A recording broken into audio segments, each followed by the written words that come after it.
Every time I pull my hair with any outfit, you'll find me ugly and one day you'll disappear. Cause what's the point of crying? It was never even enough. Did you ever want me? Was I ever good enough? Good boys are later. Good boys are later.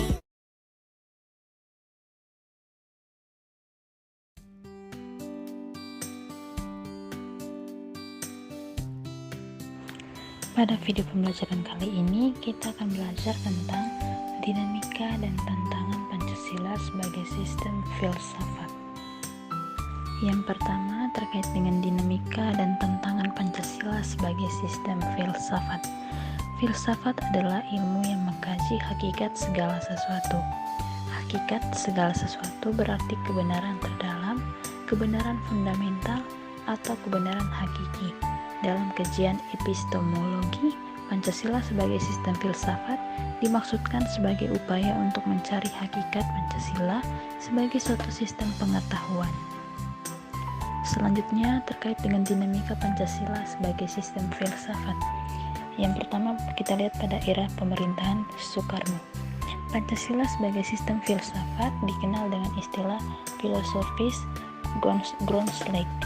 Gagasan tersebut merupakan perenungan filosofis Soekarno atas rencana berdirinya negara Indonesia merdeka.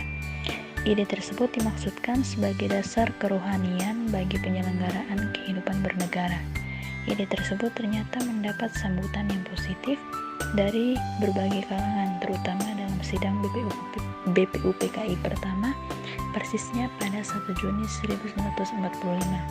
Namun, ide tentang filosofis Grundslag belum diuraikan secara rinci, lebih merupakan adagium politik untuk menarik perhatian anggota sidang dan bersifat teoritis.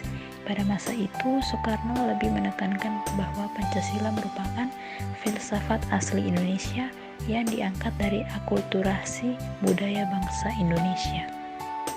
Yang kedua, pada era pemerintahan Soeharto.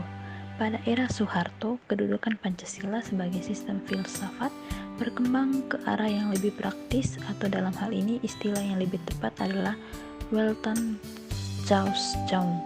Artinya, filsafat Pancasila tidak hanya bertujuan mencari kebenaran dan kebijaksanaan, tetapi juga digunakan sebagai pedoman hidup sehari-hari. Atas dasar inilah, Soeharto mengembangkan sistem filsafat Pancasila menjadi penataran P4. Selanjutnya pada era reformasi, Pancasila sebagai sistem filsafat kurang terdengar resonansinya. Namun Pancasila sebagai sistem filsafat bergema dalam wacana akademik, terutama termasuk kritik dan renungan yang dilontarkan oleh Habibie pada pidato 1 Juni 2011. Habibie menyatakan bahwa Pancasila seolah-olah tenggelam dalam pusaran sejarah masa lalu yang tidak lagi relevan untuk disertakan dalam dialektika reformasi. Pancasila seolah hilang dari memori kolektif bangsa Indonesia. Pancasila semakin jarang diucapkan, dikutip, dan dibahas baik dalam konteks kehidupan ketatanegaraan, kebangsaan, maupun kemasyarakatan.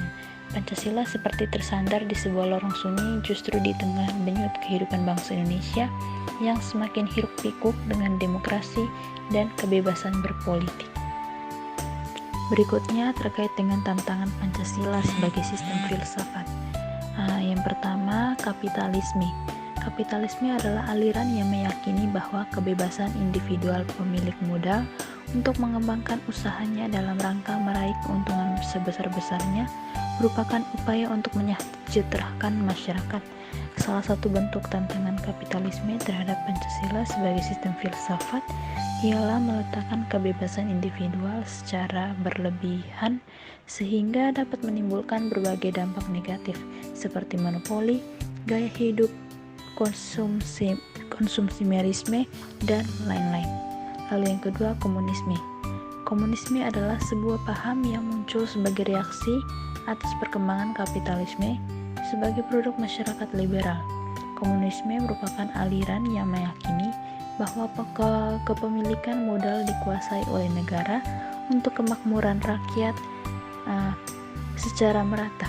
Salah satu bentuk tantangan komunisme terhadap Pancasila sebagai sistem filsafat ialah dominasi negara yang berlebihan sehingga dapat menghilangkan peran rakyat dalam kehidupan bernegara.